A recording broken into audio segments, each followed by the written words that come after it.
あやったー。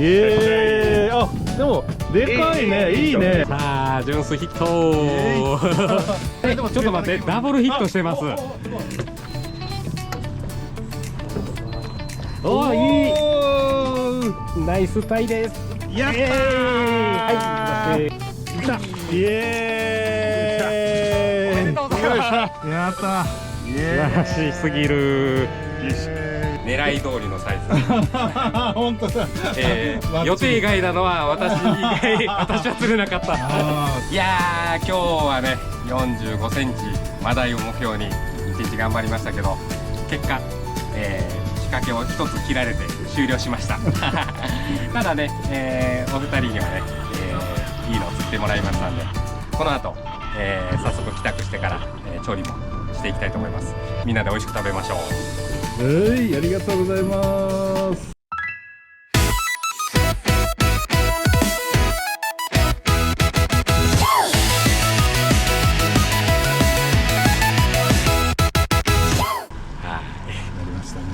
よし。いや、本当このチャンネル初ののつくん調理ですので、ぜひそうですね、楽しみにしてますんでよろしくお願いします。お二人にいいのを釣っていただいたので、楽しみです。はい、本当ね、頑張っていただきます。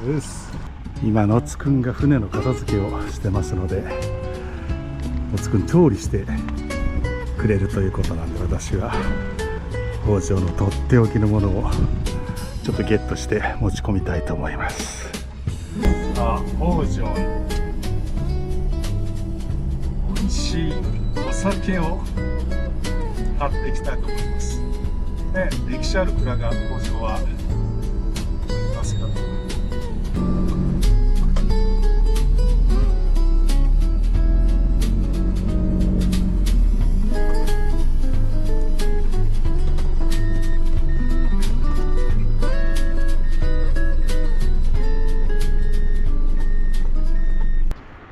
とっておきのものはこちらですね。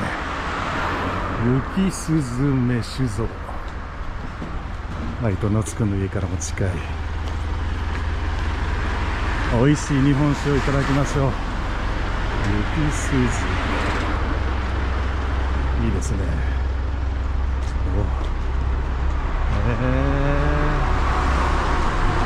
ちょっと取材撮影許可を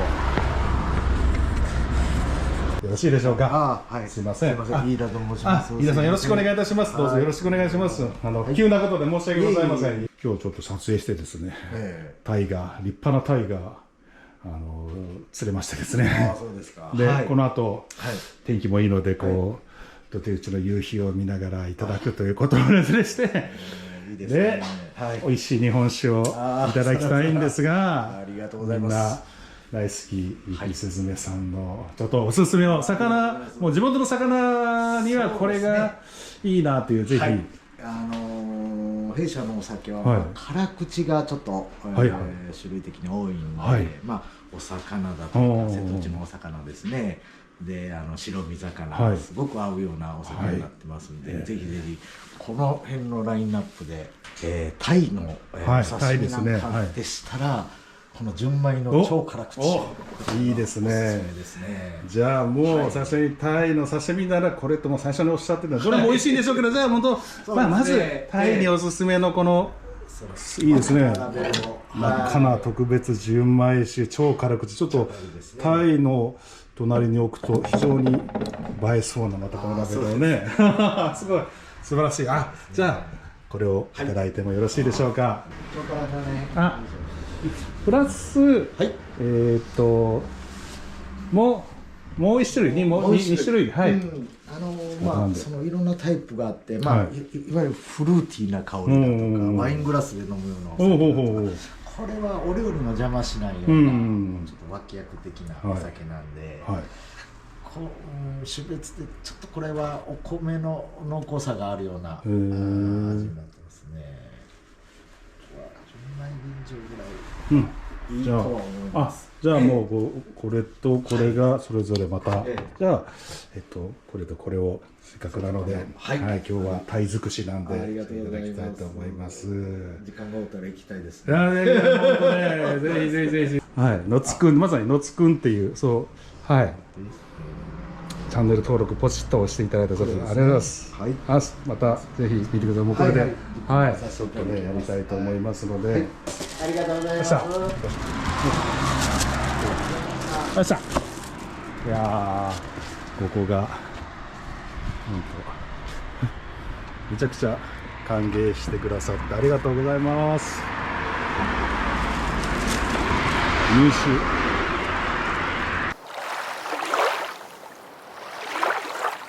つくんのお宅にお邪魔させていただきましたが、玄関入ってびっくりだな。これはもう、まあこれを見ればもうのつくんがどういう人かでも丸分かりですね。すごい。いやもう人生を釣りに捧げた男の家の玄関がこうだと。これに近いぐらい車で積んでます。マジですか。すごいな。これはでもお客さんにレンタル用でね。はい。さすが。各種揃えてますんで。じゃあ今日はのつくんが調理してくれるということで楽しみです。美味しくさばいていきます。はい。で先ほどね船の上で釣った。はい。のつくん以外が釣った。みんなで釣った。みんなで釣ったね。はい。魚になります。でさっきは氷締め海水氷締めてまして、ある程度冷え込みができたら水だけ抜いてます。はい。その状態でこういう感じになっております。さっきの3匹。はい。これからさばいていきます。はい。お願いします。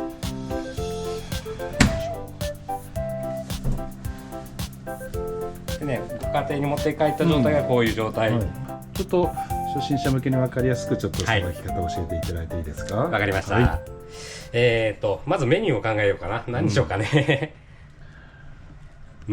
基本のお刺身はそうですね。お刺身もするし、ちょっといくつか考えてやっていきましょうかね。はい。じゃあまずはね、これどの魚もこの鱗がついてますんで、鱗を取る必要があります。で、包丁でこう逆包丁で取る人もおるし、こういう鱗取りなんかで取るのもいいです。ただタイの鱗は結構大きいので飛び散りやすい。なのでちょっと水をかけながらやってやると。でガーッとやると飛ぶんで、ちょっとずつこう丸くやっていくと、本当だ、あんまり飛ばない。どうしても一気にガーッとねやってしまいがちですけど、これやると全然飛ばないでしょ。本当ですね。これまず勉強になりましたね。これね、この丸くやってやると飛びにくい。で、まずはね大まかな鱗から取っていきます。であんまり力入れすぎるとこういうトゲとか危ないので刺さっちゃうんで、こういうものができるだけ長めで持ってやってやるのも一つ。で細かいところは最後包丁で確認していくので、まずは大雑把に取っていくと。やっぱこの真ん中ら辺が飛びやすいので、あとこういう切れ周りのあたりが取りにくいです。こんなもん丁寧にゆっくりやっていけば取れていきます。この丁寧にこの鱗を取るっていうところがまず第一のポイント。そうですね。やっぱ口に入れた時に鱗が入るとちょっと不快感がねあると思います。で大体今これでね半面取れた状態ですね。でこれでまた裏返していって、家でやる場合ただ取りゃいいじゃなくて、本当鱗がいかに飛び散らないかがね、この鱗ね結構厄介で 2,3 日後に乾燥したやつが出てくるんですよね。そうするとね妻に怒られるんで。そうですよね。どの家庭でもあると思いますが、釣りをする男性陣は必ずね怒られた経験はあると思うんですけれども、釣って帰ってさばいて家族に食べてもらって完結ですからね。そうですよね。やっぱせっかくのもの食べてほしいですよね。そうなんですよね。はい、これでね今ざっとは取れました。はい。ざっと両面が取れたら今度は包丁でこの際ですね、ヒレの際とかこういうちょっと残りやすいところをこっち側はこの包丁のね、根元でやってやると毛がしにくくて取りやすい。こう結構まだ残ってるバシバシ。際は綺麗にちゃんと取ってあげる。そうですね。この後包丁入れていく時にも入りにくいんで、で向こう側は包丁の先端でやっていくと綺麗に取れますね。でよくね、このヒレとヒレの間がここも残りやすいので、まだ残るんですね。ここもやっぱ腹出す時に包丁入れるので、この辺もまだ残ってます。一気にね、さっきの鱗かきで全部やってもいいんですけど飛び散っちゃうんで、こういう感じで丁寧にねやっていくのがいいと思います。鱗を飛び散らせないってこともやっぱさばく人にとってこうね、家庭のことを考えたらとても重要ですよね。はい、魚屋さんじゃないので、そうですよね。汚していい環境ではない。まあ釣った方からしてもなんかせっかく釣ったのになんか怒られてたらみたいなね。そう多分ね、そういう気持ちになった人多いと思うんですけど。でもさっきのワンポイント、その鱗かきの使い方とかで。こうやってね、きれいに落ちます。今これで大体きれいに取れた状態ですね。はい。ただここから次は内臓の処理していきます。で、タイは結構やりやすくて、まずエラから抜いていくんですけど、立ててもらって包丁でこのなんていうのかな、下顎というか、ここをグッと押さえるとこう開いていきます。グッとグッと。で。エラってここつながってるんで、そのエラ膜をまずこう切る感じ。だから今ここが分断された状態ですね。であとこの付け根でつながってるので、このエラの付け根を切っていきます。カットカット。で今あとはこっちの付け根でもつながってます。こっちの付け根もつながってるんで、今度ここに通してこの包丁の先でこのエラの一番なんていうかな、奥というか外側をこう巻き込む感じで引っ掛ける。でちょっと見にくいかもしれないけど、これで体を落としてやるとこうエラが外れます。すごいすごいすごい。これがエラが綺麗に外れてますので。そうするとここがエラが一気にですね。本当ですね。これがまずはエラの抜き方ですね。でエラが抜けたら今度この肛門から腹を裂いていきます。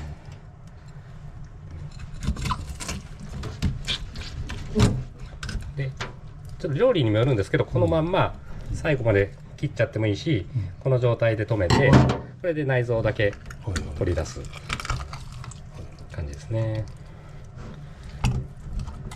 この状態まで釣って帰ってしておけば、きれいにキッチンペーパーで巻いて、真空にでもしとけば熟成ができて、さっきここを切り取らなかったっていうのが少しでも酸素に当たる面を減らすためにやってるんですよ。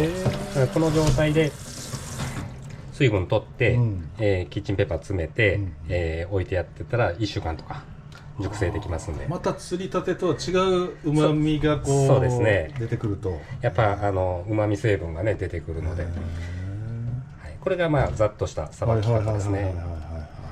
であとはまあタイのこのお腹の中に血合いがあるので、ここも匂いの元になります。で今はこれ、膜がかかってるので、膜をちょっと包丁で傷つけてやって、こういう感じですね。でまあご家庭にあればこういうササラとか、あとはもう使い古した歯ブラシとかでもいいと思います。ここの中を流水できれいにやってやると匂いの元と腐敗の原因もこれで取れるので、長期熟成に向いていきます。まあ今日は今日食べるんで、そこまで神経質にならなくてもいいと思います。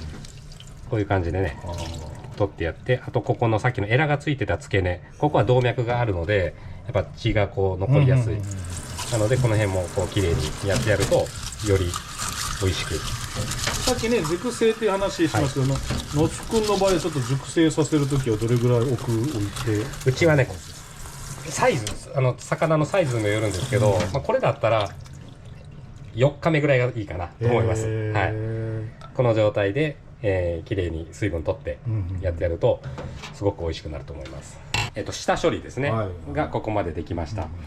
で今日のメニューをまず今考えてるんですけど、うちの冷蔵庫にある、食材も、限られてはおるんだけど、せっかくなんでこのサイズは1匹丸ごとで、アクアパッツァもどきを作ってみようかなと思いますんで、絶対うまいでしょうね。はい、これはこれで、後ほどアクアパッツァの方にしていきます。普段は料理は奥様と野津くんが当然奥様のやる機会多いですけど、野津くんも結構料理作るんですか？そうですね、魚限定ですけど、魚は結構僕も好きなんで、料理がそう釣って帰ったねこの魚を美味しく食べたいなというところで、よいしょ、鯛めしもしましょうか。こんだけあるけんね。もち米を入れるので。もち米を。へえ。まずはねこれは普通のお米。で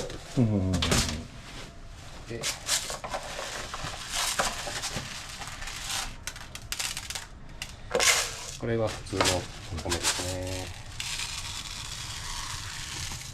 2合弱か。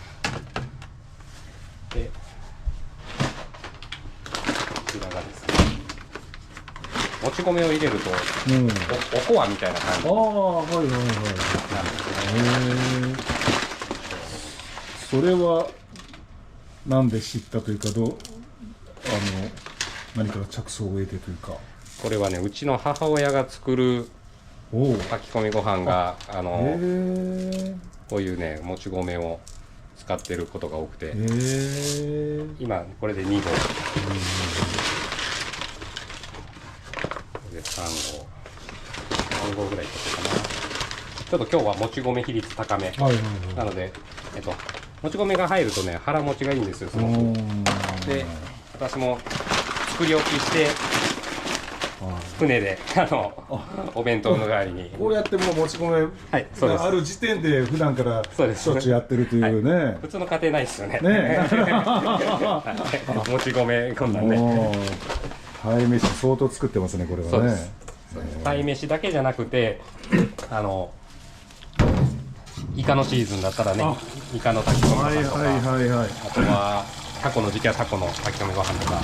じゃあ魚介系ともち米っていうのは結構相性がいいというか、一緒に。そうですね。炊き込みがねやっぱ美味しくなるので、冷めてからも味わいがあるというか。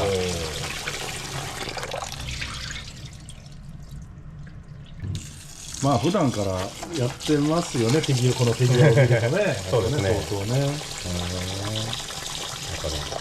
遊んでばっかりじゃ怒られる。いや。じゃあこれでちょっと30分ほど水にさらしときます。でその間に魚の方をこれは純粋が今日一52センチ。はい。3枚おろしにしていこうかな。はい、じゃあ、まず頭を落としていきます。でここもやっぱねヒレが危ないんで、刺さらないように焦らずでこのヒレを持ち上げるとここにちょっと隙間ができるので、これがきっかけですね。これでこう入れていったらいいと思います。ここからスーッと入れていってこういう感じですね。で半分入れてひっくり返して、はい、ヒレ持ち上げてここからこういきます。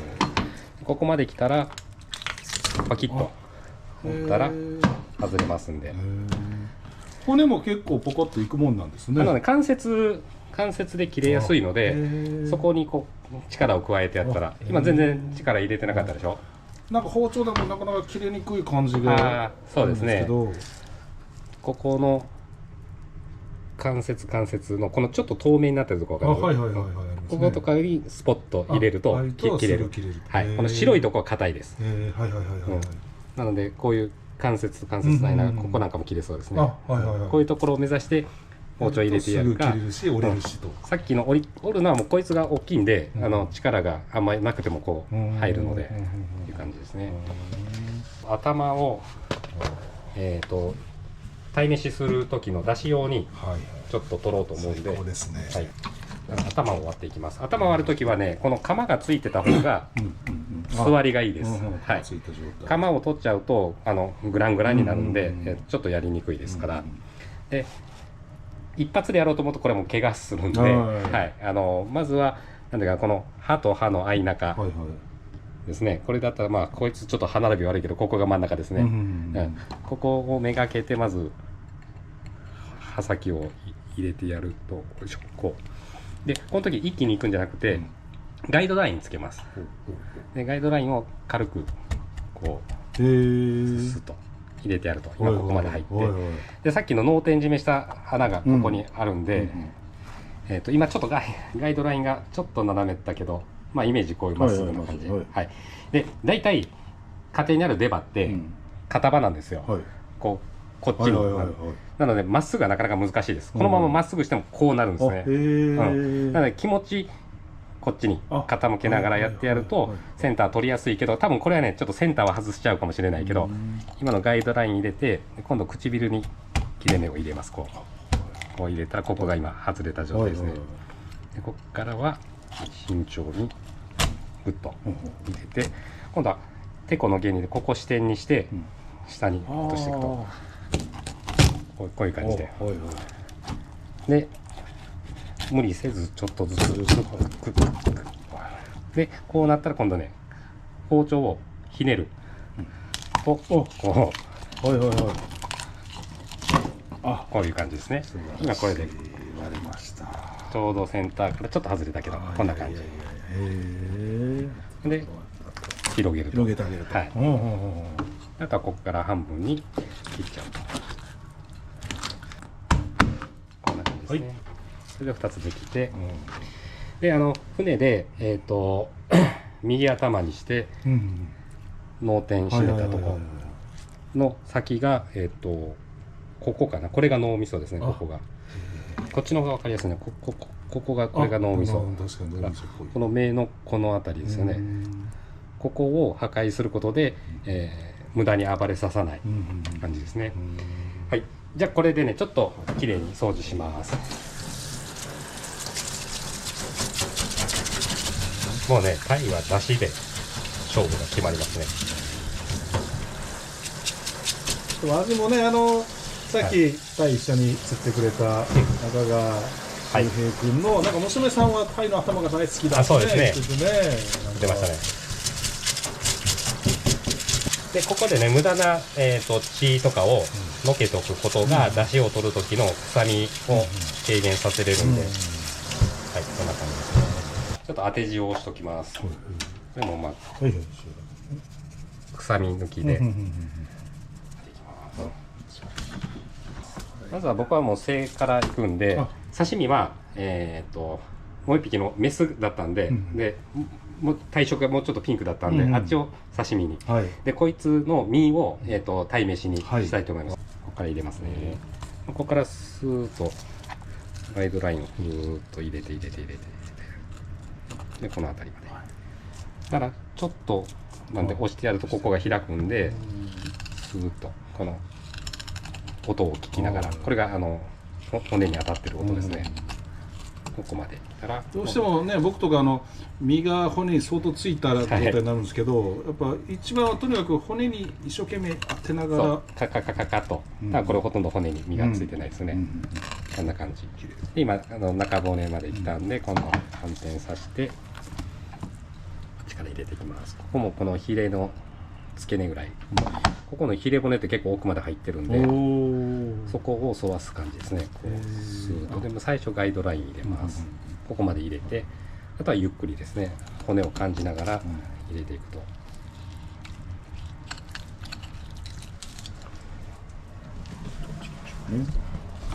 でねこいつもナルト骨がありますね。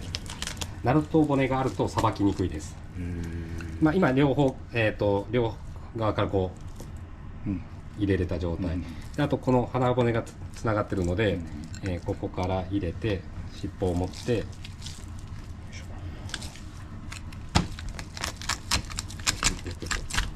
これで今分解ができました。ナルト骨っていうのはナルト骨がここですね。ボコボコってなってるでしょ。これはこのタイがちっちゃい頃に骨折してるんですよ。で骨折で折れたところを強化するために石灰化していってこういうボコッとなる、まあ、天然の証ですね。はい、いわゆるもう天然の証がこのナルト骨。はい、こういう感じですね。ここが1234つ、ここ昔多分折れたんでしょうね。ここも波に揉まれてみたいな感じなんですね。そうですね。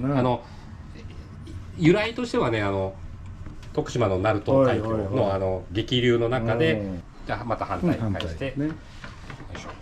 でまた僕は正から、このヒレの上からですね。はい。はい。いきます。これもずーっとガイドラインをスーッと入れていく。はい。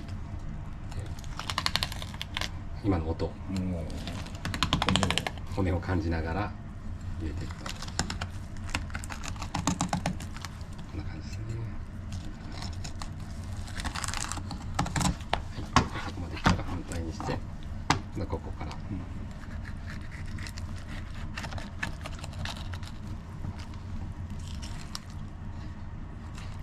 さっきのナルト骨があるんで、ここだけねちょっと身が凝りやすいんで、丁寧にいってこんだけボコッとしますから、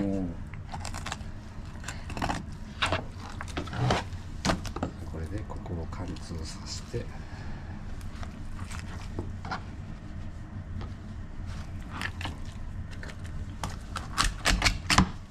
はいですね。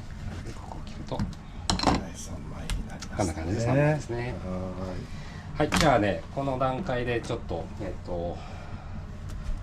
鯛めし用の出汁を取っていきます。骨からもよく出汁が出るので、でここの白いとこが関節、この関節に入れてパンパンとしたら簡単にここは切れます。ただここのね背びれが硬いので、背びれを立てて背びれがないとこを切ってやるとこんな感じで、ここもここは今度はこっちの骨も硬いんで、この辺りで切ってやるか、そのグリル家庭のね調理器具によって違うんですけど、うちだったらこれくらいかな。ここがまず関節決めちゃって切って、今度ヒレの付け根ですね。ここまで来たら付け根で無理せず切れば簡単に切れます。でこれも後で使います。で次腹骨をすいていきます。腹骨はまず逆さ包丁。で貝の腹骨は結構深く入ってます。なのでここはね蹴散らずも大きくいっちゃったんでいいと思います。ここからこう入れてスーッとこの腹膜をのける感じですね。ここで切っちゃう。でここについてる身も鯛めしに使えますから、続いて反対側も逆さ包丁を入れて、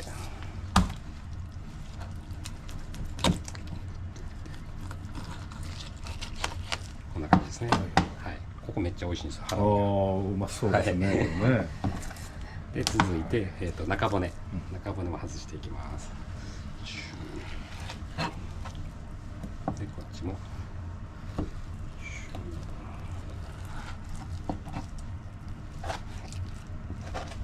はい、で中骨も鯛めしで使います。もう鯛を本当捨てるとこないんで、はい、こっちも捨てます。はい、これで中骨を外していきます。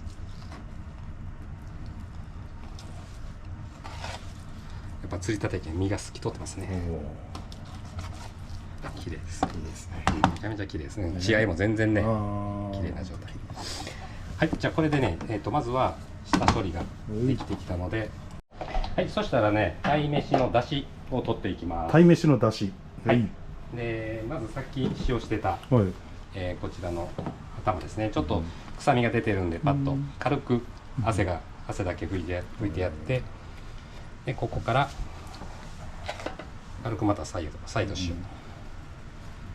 いしょしてやって、皮面を下でまず出てきます。このグリルのが出てるの焼くんですか？そうですね。ここのまんま普通にね水から出し取ってもいいんですけど、やっぱ香ばしさがつくことによって旨味が一手間加えて、料理はね手間の回数分美味しくなります。さすが。これ皮を下にっていうのは皮はやっぱ焦げやすいんで、まずは内側を火通して、その後皮面をあんまりね焦がしすぎると、鯛の出汁が黒くなっちゃうんで、全部軽く塩をしていきます。素晴らしい、丁寧に。ちなみにこのやり方は野津くんがこれがいいなっていうふうなことで、いろんなこと試してみて、一番これが一番うまいと、美味しいかなって感じ。熱流鯛飯。釣りのね、いろんな準備見てても料理見ててもやっぱ野津くんは凝り性なね、こだわりの男ですね。さすが。じゃあこれでちょっとグリルで焼いていきます。すごいな。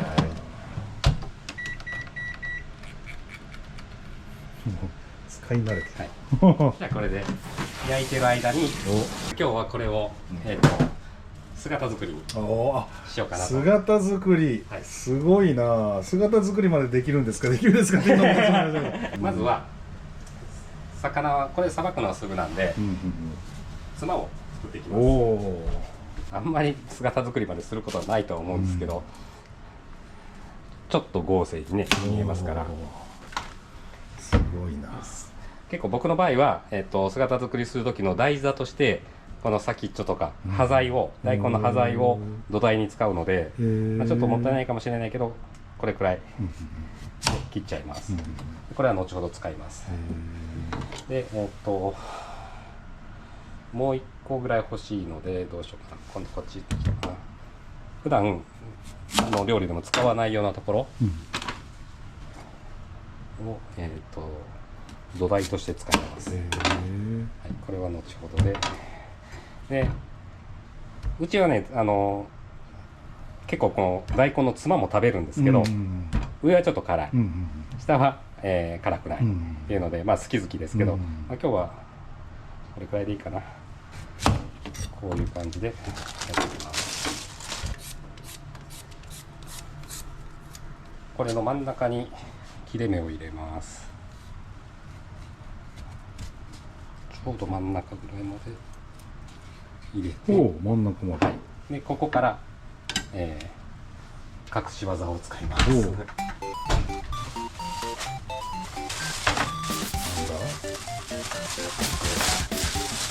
その名もつま切りくんです。家にこんなのがあるなんて、もうすごいね。それだけもうやっぱね、もう使用頻度が素晴らしい。つま切りくんに大根をこのさっきの切れ目の真ん中ぐらいにセットしてすごいな。これは画期的なアイテム。リールを回すのと一緒で私は家でもリールを回してるんです。つま切りくんってつま切りくんです。いや、これがあるとないとでは全然手間と違います。あっという間にこれ出来上がりますね。しかもこのさばきたてのフレッシュなつまが食べれるので、これいいですね。最高です。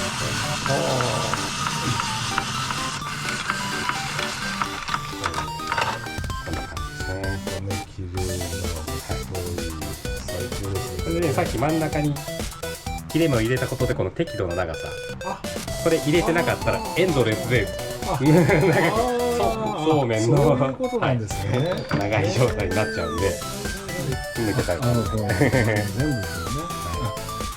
れ目で切れると。そうなので切れ目を入れとくことが大事です。いや、この感じから小野津くんがこうね、釣りもそうだし、こう料理自体楽しんでるところがね伝わってきますね。すごく楽しんで。ただ男料理はこだわりすぎて時間かかる。時間とお金とかかるから。本当そうですよね。主婦目線からしたら何やってんだってなりがちですね。ね。あとは白いようにレモンでも。はい、できました。できましたというかまだ今半面なので。はい。おいやこれだけでもすごいいい匂い。めちゃくちゃ美味しそうですね。これはいいや。これをひっくり返していきます。結構ねこの時熱いんで気をつけてくださいね。旨味がこう凝縮されていくような感じですね。やっぱね焼くことで旨味が出て、あとさっきね先に塩しとるところで臭みも抜けていくので。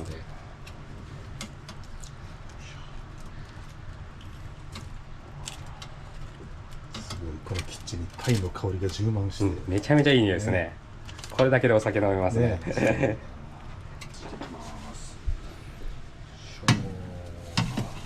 れ何分ずつぐらいこれ焼いてるんですか？まずは片面最初は9分ぐらい。でも今魚体が温まってるんで、次はどれくらいかな。おそらく8分ぐらいで様子見て焦がしすぎない。あんまり焦がしすぎるとちょっと出汁が黒くなってるので、ちょっと苦味が出たり、苦味が出てしまいます。姿作りにしていくので、姿作りの場合は落としちゃったら姿がなくなっちゃうので、なんていうかな、中骨と尻尾とか頭とか全部つながった状態で姿作りにするにもやっぱ腹を裂いてないと綺麗にできます。ここを裂いてしまってたらちょっとここがガバガバになっちゃうんで、でまあ普通に刺身取るのと一緒ですね。ぐーっと入れていきます。こんな感じですね。で裏返してこっちも入れていきます。でさっきはこれでバキッとしたんですけど、これはこの状態にしていきます。でここがちょっとね難しいんですけど、このきっかけでこう入れていくんですけど、力入れすぎちゃうと頭が落ちちゃったりとかするので、そこは注意しながら。はい、はい、この状態からまたガイドラインを入れていきます。スーでここぐらいで止めちゃいます。なんかここはもったいないなと思うんですけど、姿作りにした時の土台に使うのでこれくらいで。でもう一回ここがまだ今切れてないんで逆包丁にして皮を切ってやる。でここから骨を感じながら入れていくと。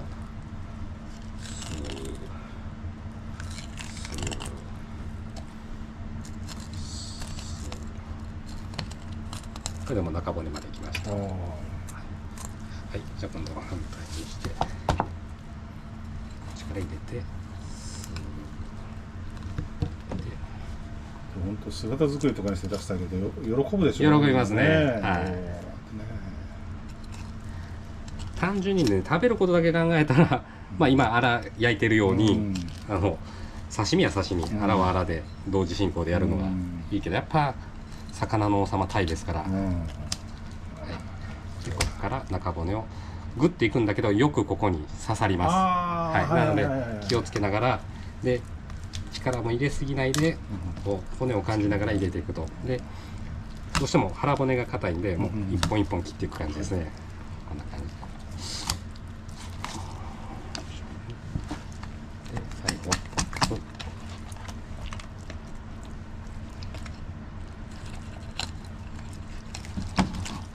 こんな感じですね。これで取れました。でここまではね比較的簡単なんですけど、次の反対側がどうしても身がない分こう、頭とこの差が出るんで、ここがちょっとね慣れないと難しいので、慣れてないとなんだろうな、さっきの半身落としきる前にガイドラインまで入れて、あと1本のところでひっくり返しちゃってもいいと思います。はい。また尻尾をさっきとですね、ここでこうガイドライン入れて、でこっちから行きます。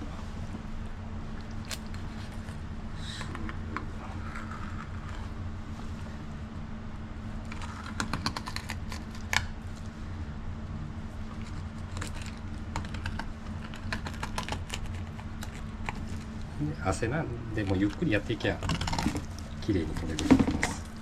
はい、これでここまで来ましたね。この子はナルト骨がないので非常にさばきやすいです。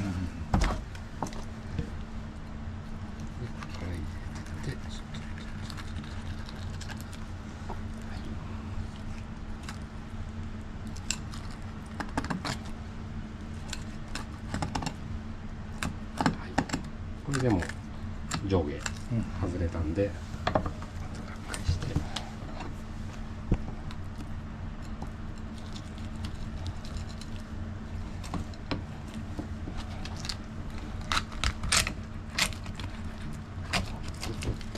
はい、これでここまできましたね。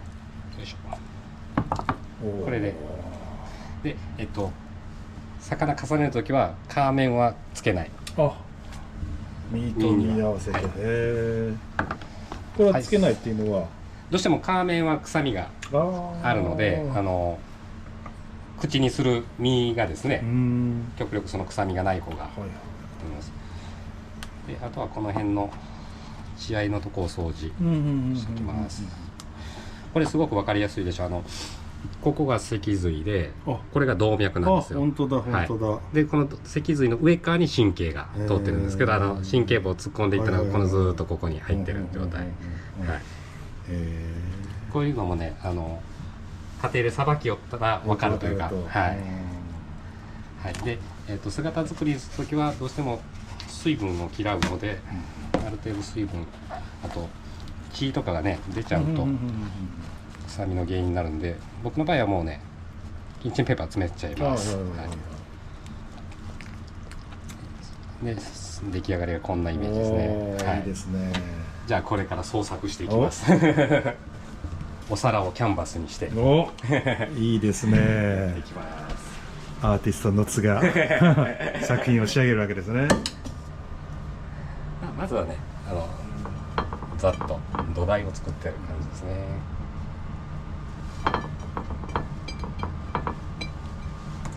で、位置決めをしていきま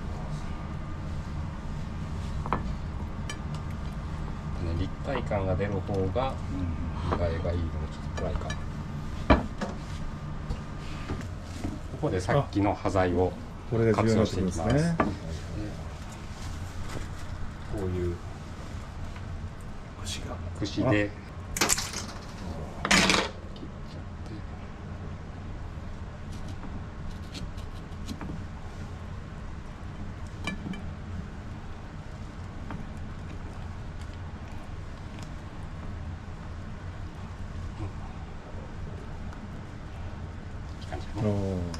こいつをここですね、ここでこう上げていくイメージで、さっき身を残してたのはここでこういう風に入れれる場所を作ってます。すごいな。面白いでしょ。これでグッと入れていくとこういう感じになりますね。ヒレの第二関節といいますか、ここぐらいもうちょっと切れ目入れちゃって、ここがこう剥がれる感じですね。もうちょっとかな。でここのエラに入れてやると、スンと、そうするとヒレが立って見栄えが良くなります。こんな感じ。こっちもなんか美容師さんみたいになってきましたね。でしょ。これが創作なんですね。これは面白いですよ。髪型を決めてあげてるみたいな、ね。そうこの子に似合う髪型を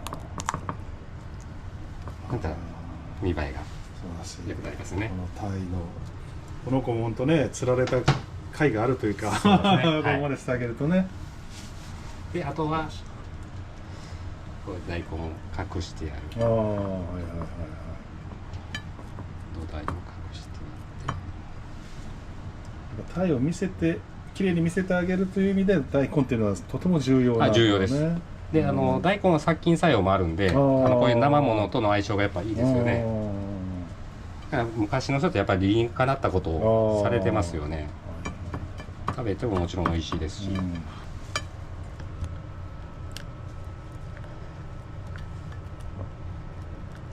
ょっと立ててやるとこうなるんで、ここを立てたいけどこれはちょっと不細工だから後ろ側に入れてそこに刺してあげると立ってくれるというかね、こんな感じですね。これで立ってで今のここは妻で隠しますんで、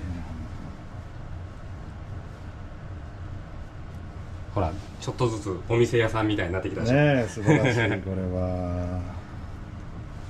はい、これがまずは土台です。おお、すごい。で土台ができたところに差し色で緑をね入れちゃいましょう。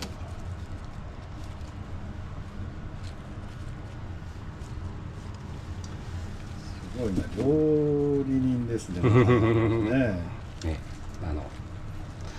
一匹も釣れなかったですけど作らさせていただいております。素晴らしい。もう全然もう挽回しましたね。はい、これね、なんとか役に立ちましたでしょうか。素晴らしい。はい、じゃあここで一旦今オーブンの方ができたんで、鯛めしの、はい、ちょっと焦げちゃったかな。でもいい感じだね。いい感じね。こんな感じになります。はい、で今日すごいな。朝出港前に、昆布だし引いてます。で今日は料理を。いや僕ね自分で釣れる気満々だったんでこういう感じで昆布を水出し水から出汁を取ってますんで、美味しい。これはね、ちょっとアクアパッツァ用にこの昆布だしも置いときます。すごいな。で昆布はぬめりが出るのでもうここで僕は揚げちゃいます。これまたね煮つけたり、いいですよね。佃煮にしたりもできるんで、美味しいですよね。鯛をもうドンと入れていきます。バシャー。でこれねヒレがあることによってやっぱより香ばしさが出るので、そっか。こういうのがヒレ酒とかね、もうやっぱヒレが最高です。これさっきのハラミですね。ハラミ。でこの骨からも出汁がいっぱい出ます。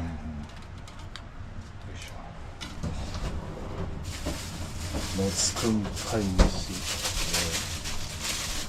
臭み取りで長ネギの本当に料理人になってきましたね。素晴らしい。これが臭み抜きですね。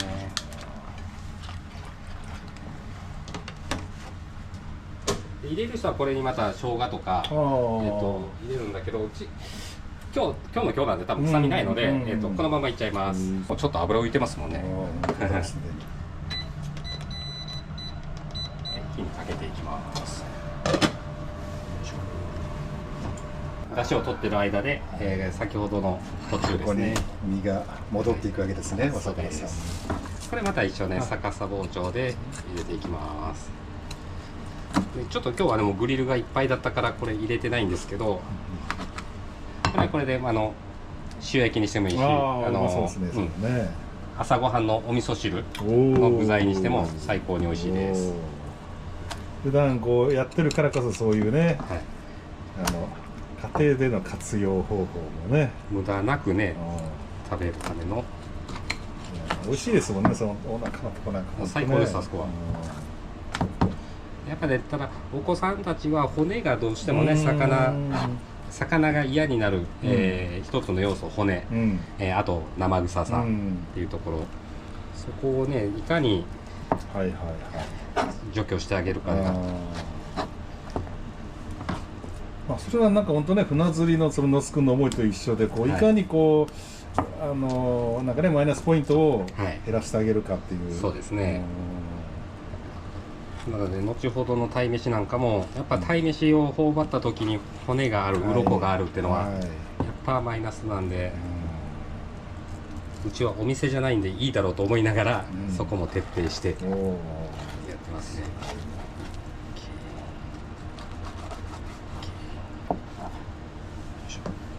こんな感じで今中骨取って、で今度はお刺身なんで今日はもう皮引いちゃいます。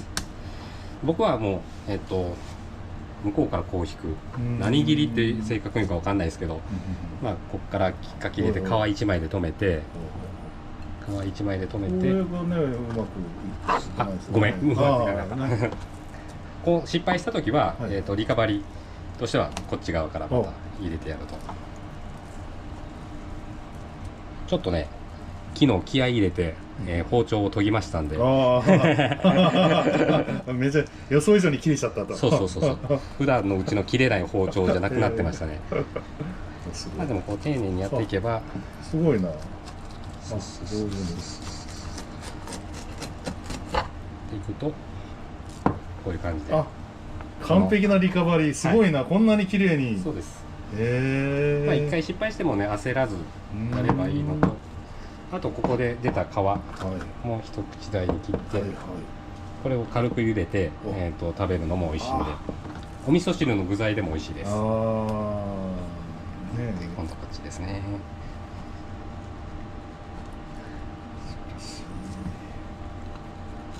すべて美味しいものを活用すると。そう。今の時期はね、タイ自身も脂が乗ってるんで、結構この皮引き自身も簡単です。脂がないやつは滑らないんで、これ脂がすごいですね。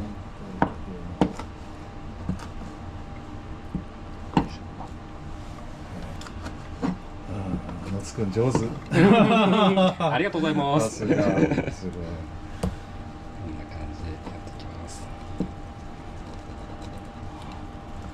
唯一残念なのが今日釣れなかった。あれそんなことありましたっけ？本当ね。僕なんかこれ自分が釣ったやつかなと思ったんやけど。出航前に45センチ釣ります。それはジュンスが聞いてくるけ。45センチ釣ってもらいますじゃなかったかな。おかしいな。料理は完璧ですね。これね、素晴らしい。これで今皮引きまでできました。こんな感じですね。で最初は捨て作ですね。捨て作、これはまた鯛めしになります。でここからまあいろんな大きさでいいと思います。でこれも盛り付けを想像しながら、これ油が見えます？なんかこう虹色になってるの。確かに。油乗ってますね、今日のは。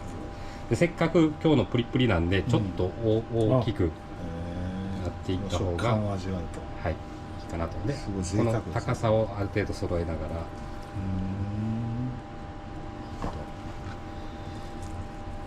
プリプリですね。これは贅沢だな。もうこれに合ういいもの買ってきましたからね。あ、マジですか？それちょっと期待だな。地元のいいもの買ってきましたから。こんな感じでスッとここに入れちゃいます。身が戻りました。ですね。今調理中ですね。本当ここにもタイ尽くしてすごいな、今日は。同時進行でいろいろと。いや、3匹完璧ですね。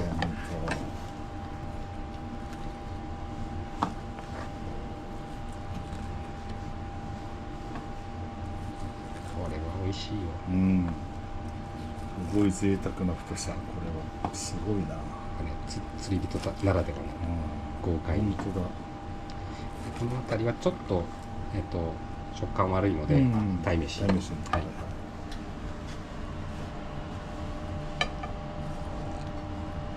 綺麗ですね。いい感じ。ずわっと。超贅沢ですね。でそれをしてる間、次はそうスロットこれでね、アクがちょっとずつ出るので、このアクをずっと取る必要はないです。これ昆布の粘りと、それにアクがくっついてくるので、やっぱ1日水出ししとってよう昆布出しが出てますね。しがうまそう。そうこれだけでも飲めますねえ。いやこの出汁がめっちゃうまそうまた。本当すごい。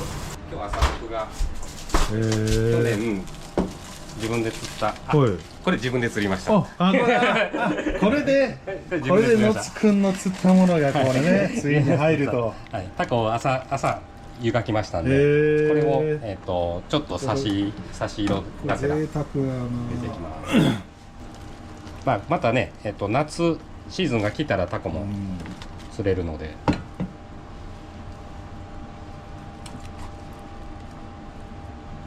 タコが入るとねこの赤がいいんですよね。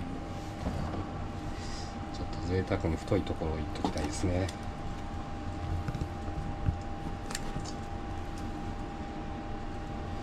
結構ねタコをさばくときはまな板そのままやっちゃうとタコのこの色がついちゃって漂白しないといけなくなっちゃうんで、こういうペーパーを1個かますと後始末が楽です。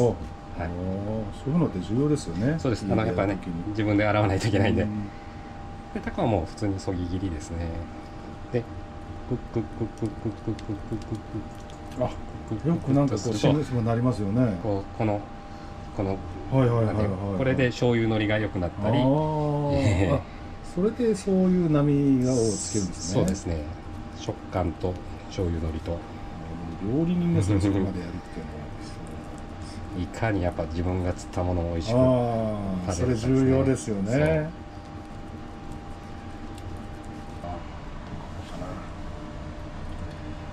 タコが仲間入りしました。はい。で、すごいな。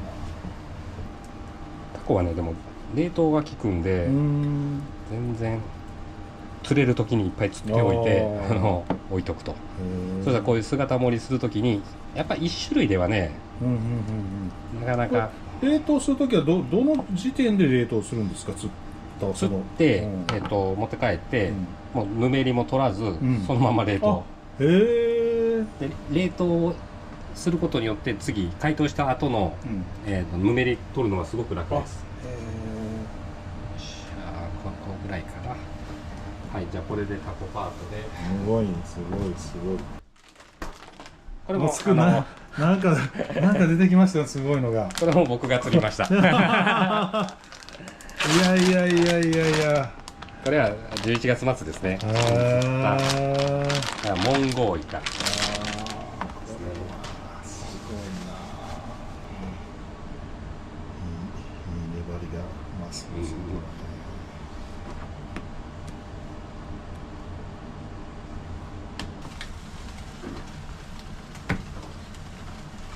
新の一番いいところ行きましょう。隠し包丁を押していきます。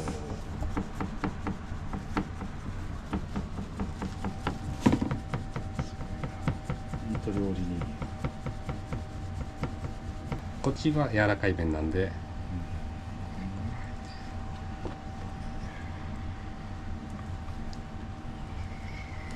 いや見ただけでうまそう。もうこの、粘り感ももう見るからにですね、すごいな。めっちょり。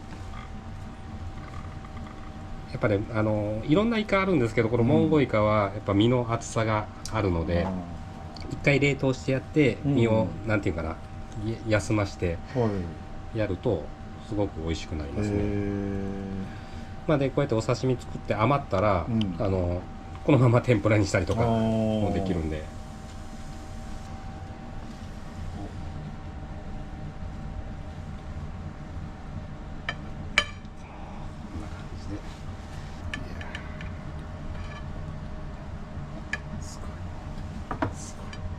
どうですか？すごいな。これは、いい感じ。素晴らしい。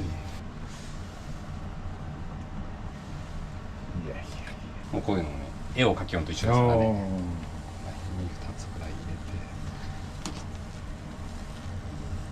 こうやな。自分でこうやったものをね、お客さんに出して。みんながおおっていうのはそれが絶対嬉しいでしょうね。もうそれ快感です。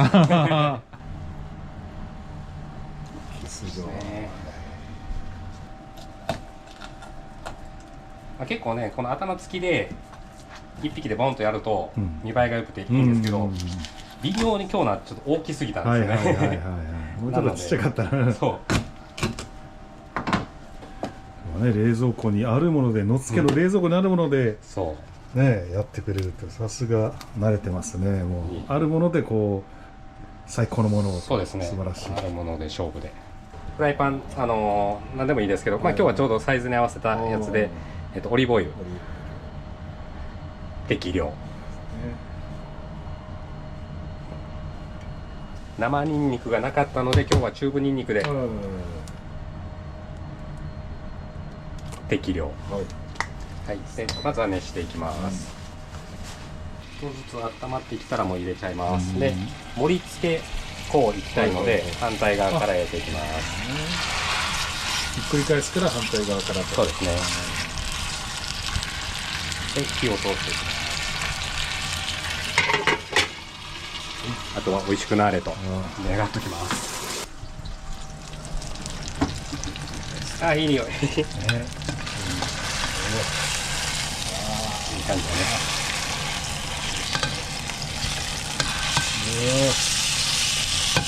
ここであんま焦がしすぎないのが大事ですね。はい、これでちょっと焼いて、その後は、煮ていきます。まあ、鯛めしの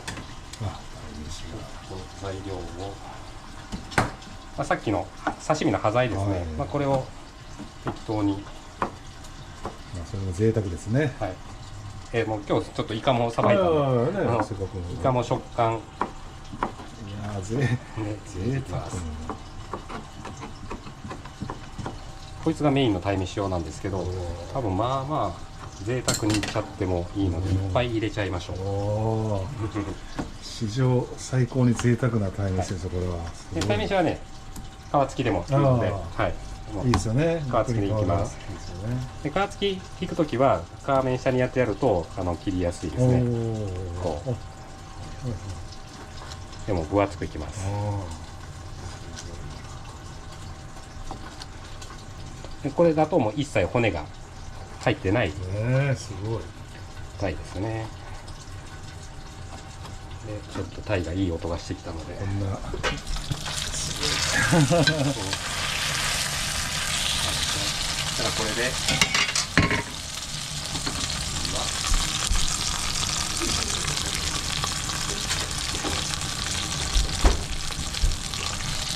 美味しい白ワインを、いやー、いいなー、すごいなー。適当に入れて、そしてそこにすごいさっきの昆布だしを、昆布だし引いてたやつをちょっと、うちはね作るときは結構タプタプで作ります。この汁が美味しくて、いやー、うちの冷蔵庫にあるものがあまりなかったので、いやあるあ、めちゃくちゃあるじゃないですか。もう貝の旨味を入れるのが大事なので、あさりがねなかったんですよ。今日はホタテとムール貝。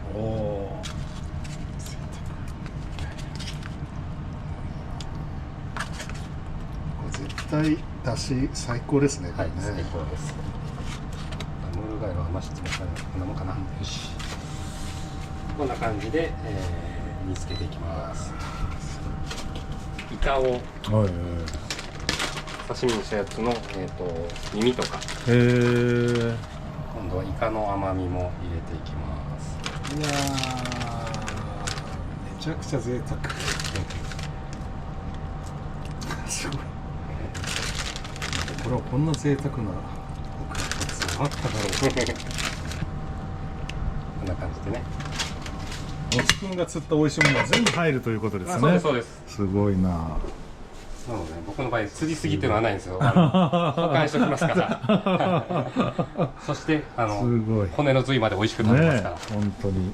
今思ったんだけど、松山鯛めしと宇和島鯛めしのダブルにしましょう。おお、すごい。なので炊き込んだ後の上に漬けを入れていきましょう。そんなそんなダブルで贅沢なことがあっていいんだろうかというね。今日いっぱい釣ってもらった件すごいな。大丈夫です。漬けを作っていきます。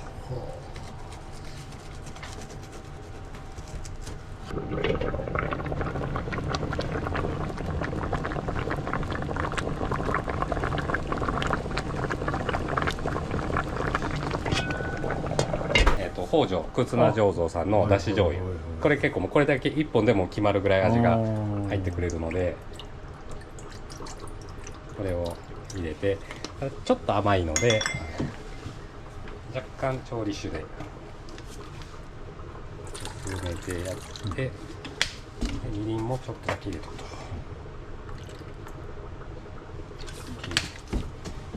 ょっと生姜がなかったので今日はニンニクで対応します。つけていくだけですね。あんまり濃くしすぎない方が鯛めし自身にも味がつくので、でね、これで余ったら余ったで次の日お茶漬けにしたら、今だし取ってるだしで、それまた最高の贅沢ですね。はい、超最高です。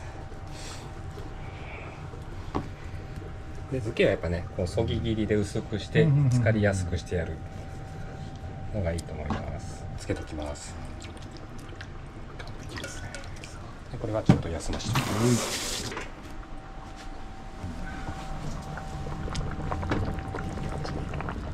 ちょっとアルコールを飛ばしていく感じ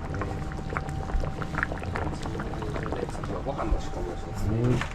十分もち米水振ってます。はい。さっき水切っときました。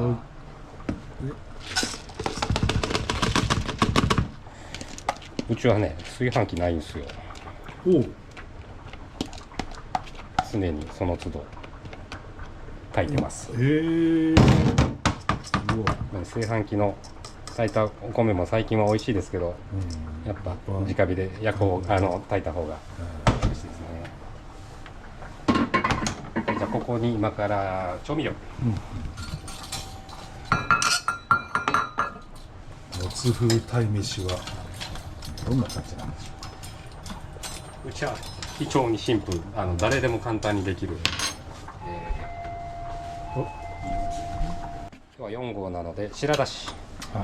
白だしを1、2、3。配車が終わった周平が帰ってる。いらっしゃい。周平さん、野津くんめちゃくちゃすごいわ。めっちゃすごいよ。もう姿とこうアクアパッツァと鯛めしを松山風宇和島風両方と完璧な、すごいな。さすが。今白だしだけ入れました。で松山揚げ、これがいい仕事をしますんで、これも入れていきます。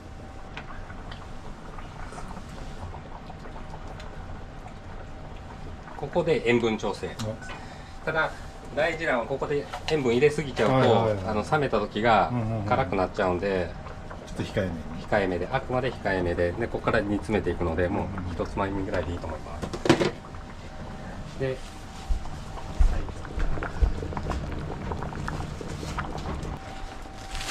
パッツァといえばトマト。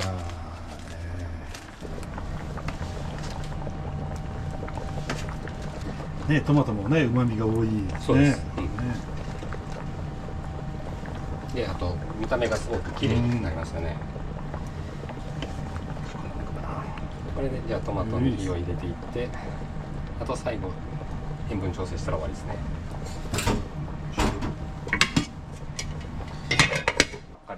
じゃあ鯛めしが炊かれていくわけですね。この黄金だしすごいですね。めちゃめちゃ美味しそうですね。これ飲みたいな。本当にすごい。で本当はね、このまんま、全部入れたまんま一晩置いてやると、さらに旨味が出ます。だからもう今日はこのままいっちゃいます。時間ないんで。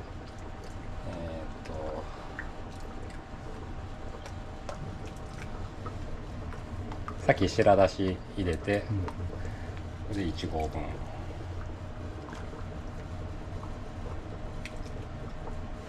2合分。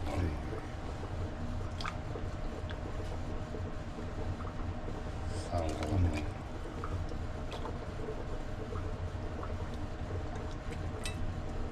はい、4合分。こんなもんですね。はい。いやーすこの子はまた明日以降の我が家のお味噌汁の出汁になったりしてくれます。うまいですね。はい、で一気にこんだけ贅沢入れちゃいます。で、こんな贅沢な鯛めしないですよこれは。また贅沢にいっちゃいおます。お。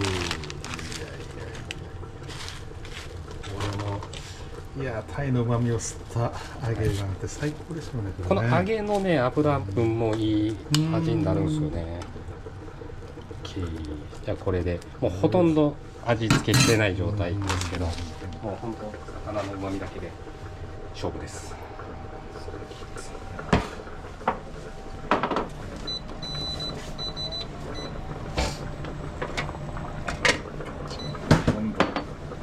これでほぼもうね。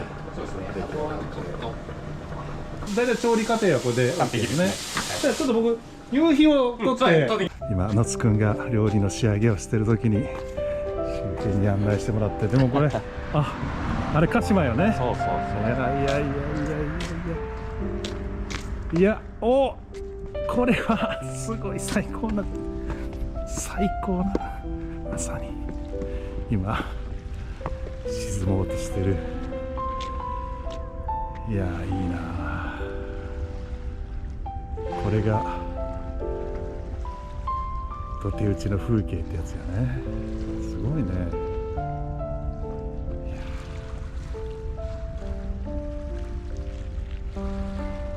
いや鹿島も向こうのね島々もこの砂浜があるってところまたいいねこれね。プライベートビーチみたいな感じでね。いやー通りでこんな犬の散歩で歩いてるけど、こんな映画みたいな風景が日常はねすごいな。今年ぐらいがちょっとだるま夕日で、今日はね少しね霞んでね。すごいわ。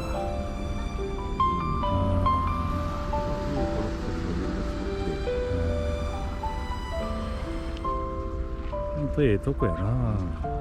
一年中見れてね。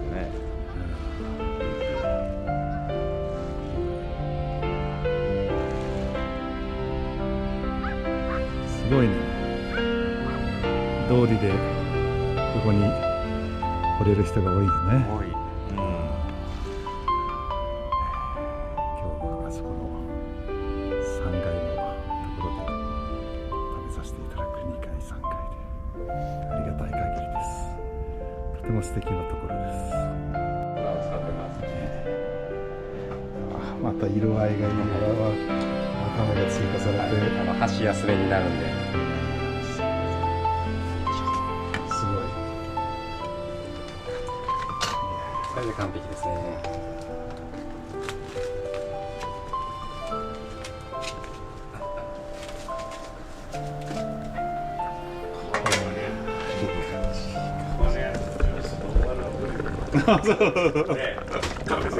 本当よ、もうこれ見たら本当ね、いや想像以上の鯛尽くし、このねどれもめっちゃこだわって美味しそうやし、一生じゃ足りんですごいな。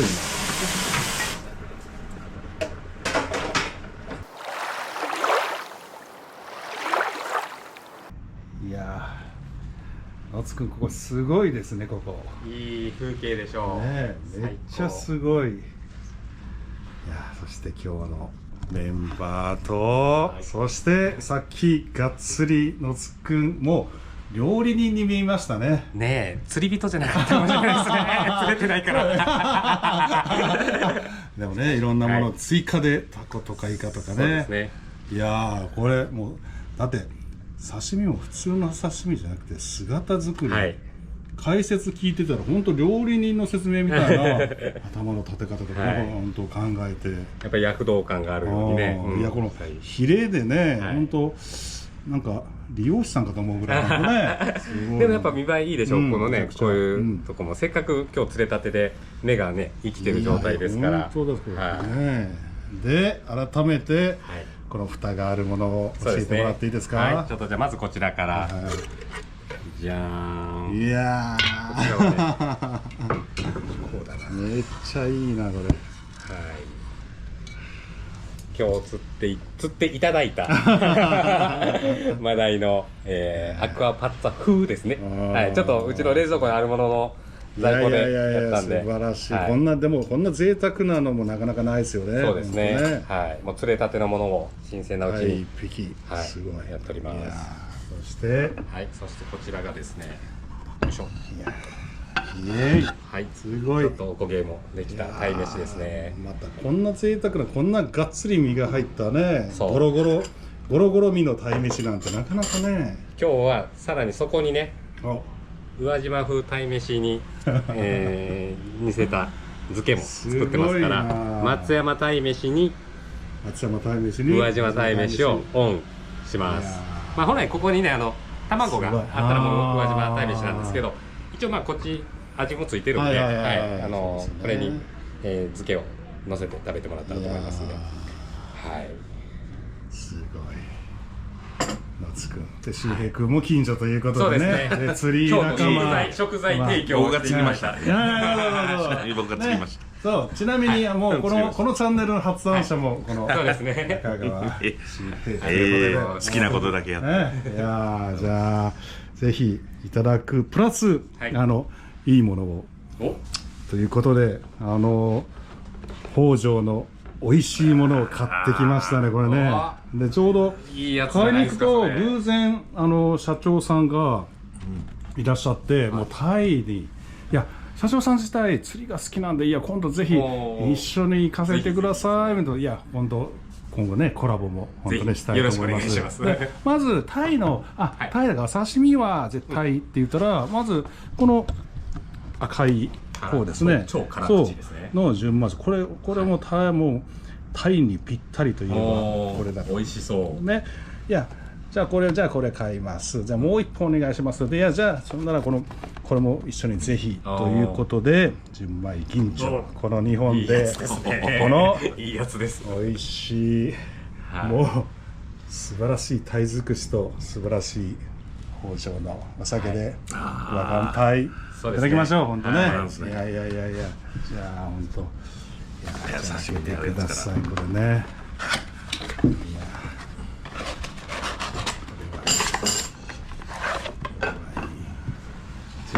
料理の功労者の夏くんから釣ってはいませんがいや追加でありがとうございます。いやすみません。はいジュースもありがとうございます。じゃあ夏くんが周平に全然ごめんなさい。はいじゃあまあこれからの意気込みも兼ねて、もう野津くんからもう乾杯の温度を取ってもらいましょうかね。そうですね。今日でねちょうど元旦からこのチャンネルがスタートしてから2週間、今朝の時点で125人から登録してもらってますけど、今後もねもっと皆さんに楽しんでいただけるチャンネル、自分自身も楽しんでやっていきたいと思いますんでね、また応援をよろしくお願いします。素晴らしいです。じゃあ、はい、お疲れ様です。乾杯。乾杯。いただきます。美味しい。ね。いやこれはね。刺身からかな。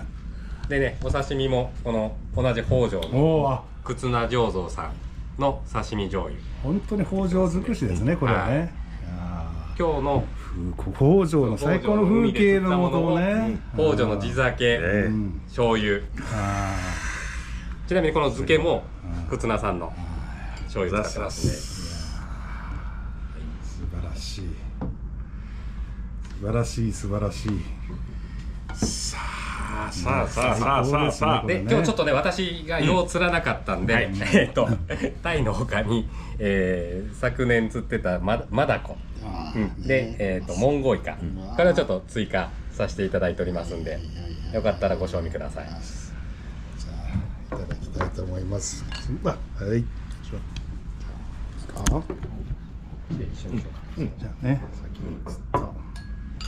いや。じゃあ、でもね、野津くんも主人公。一緒に食べます。じゃあ僕が釣ったやつをいただきましょうか。まずそのまま言いたいその言葉。釣ったんだね。はい。いかがでしょうか。はい。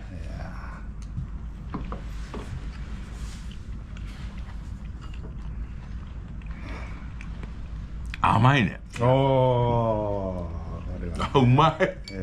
油のりはどうですか。めちゃくちゃうまい。はい、純粋も。さばいててもすごく包丁に油がついてましたんで。甘っ。はい。だってこんなにごっつい刺身でこれ釣らないとね。そうです。釣り人の特権ですこれは。あ、うまっ。いただきます。はい。いただきます。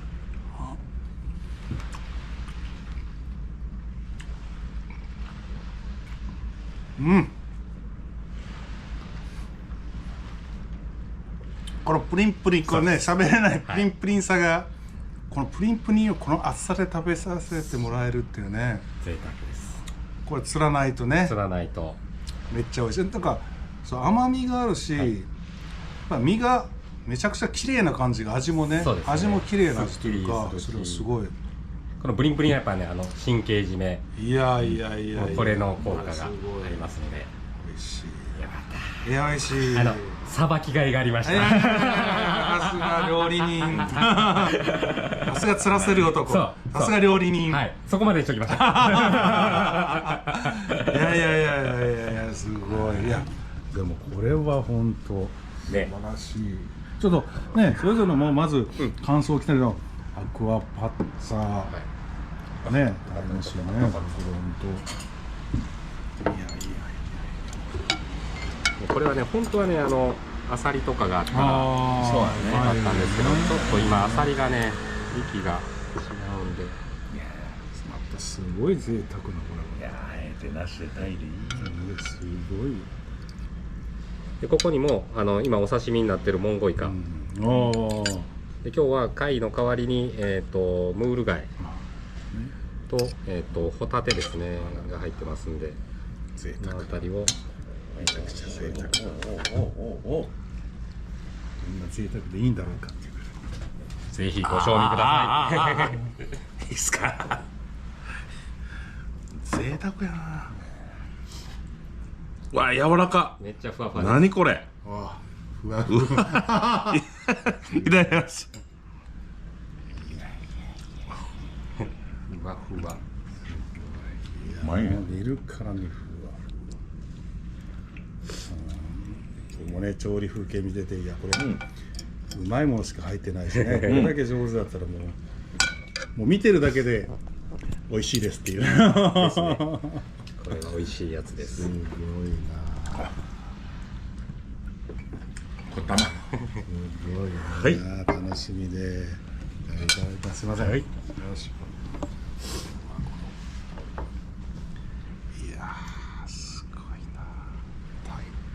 ふわふわ鯛をね、ふわふわ鯛をいやふわふわでまたいい味がこう本当にね、鯛の中に入ってるし、鯛自体も美味しいし、アクアパッツァって美味しいな。そんなに手加えてないかったでしょ、料理も。加えてないの、なんかうまみが凝縮されてるというか、これすごくふわふわで美味しいです。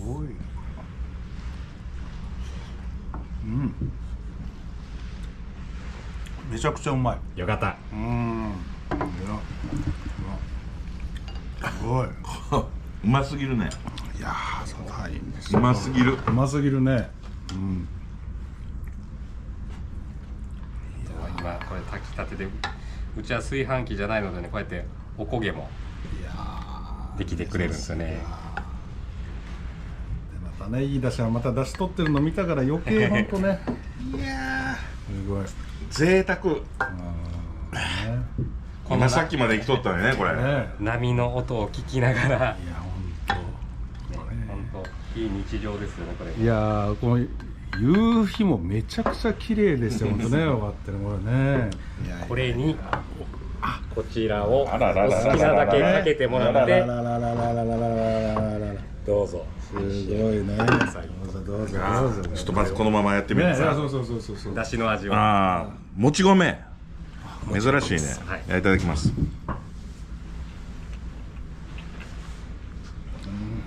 旨味が。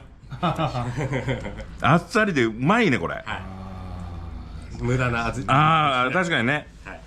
余計なもん入ってないから。うん。もうタイと昆布のだしだけ。うんね。あ、うまい。いただきますよね。いやこのおこげのこのおこげもねいい感じで。最高です。いただきます。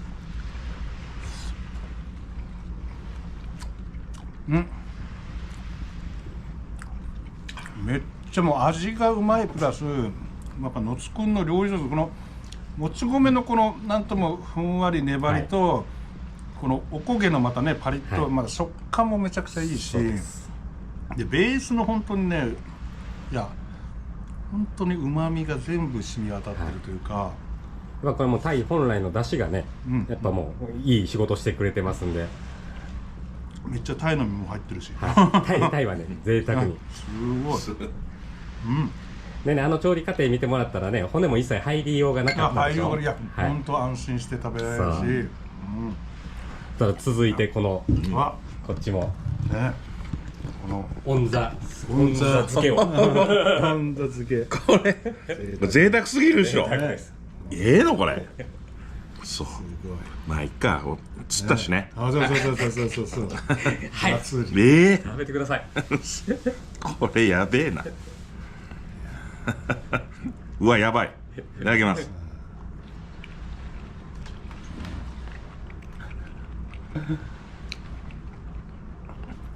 酒やねこれ。酒です。嘘でしょこれ。これやばい。鯛飯にタイ。鯛飯にタイ。これはやばいよ。もうがっつり大きなたっぷり入れて。これじゃあもう一気にこの大きなのも2切れガツンとこうね。いや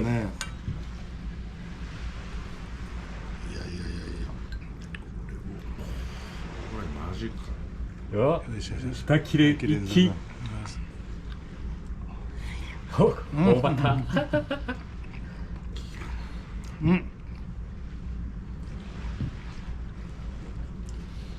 やっぱ漬けもいいですね。いいんですよ。いいんですよ。刺身もいいけど、漬けもめっちゃいい。めっちゃいいです。ご飯かき込めますからね。いや、このまたベースのご飯も最高だし、これ。うまいものだらけ。皆さんがお二人で釣っていただいて、私は調理専門だったんで今日は。よかった釣れて。ありがとうございます。今日の素晴らしい素晴らしい釣果、そして料理と今後の野津くんの発展ってこれ。改めて乾杯します。はい、乾杯。乾杯。釣りも本当ね立派なタイが釣れて、そして料理も最高の料理を作ってもらって、いやもうこれ見たら分かりますよねこれね。やっぱこれも含めて本当に釣りの魅力と。そうですね。やっぱりこの目の前の海でちょっと行った先でねこういうのが釣れて、でこれを持ち帰っていろんな料理の方法はあるにしても、各ご家庭でこういう楽しみ方ができる場所がこの目の前に広がってる、これを生かすべきかなと思いますよね。いやでも本当もちろんね丘からの釣りも楽しいですけど、やっぱここまでの料理をしようと思ったらこう船で出る意味がここにもありますよね。やっぱりそうですね。すごいな。いやまあスタートしてちょっと2週間ちょっとまあ改めてどんなチャンネルにしていきたいですか？そうですね、よりまあなんだろうな、その海を近く感じてほしいと言いますかね、この愛媛北条のこの場所の良さっていうのをね、皆さんに知っていただきたい、で皆さんに一緒に楽しんでいただきたいですね。いや本当ね、今後ますます楽しいチャンネルにしていきましょうね。いきましょうね。はい、よし、それでは頑張っていきましょう。よろしくお願いします。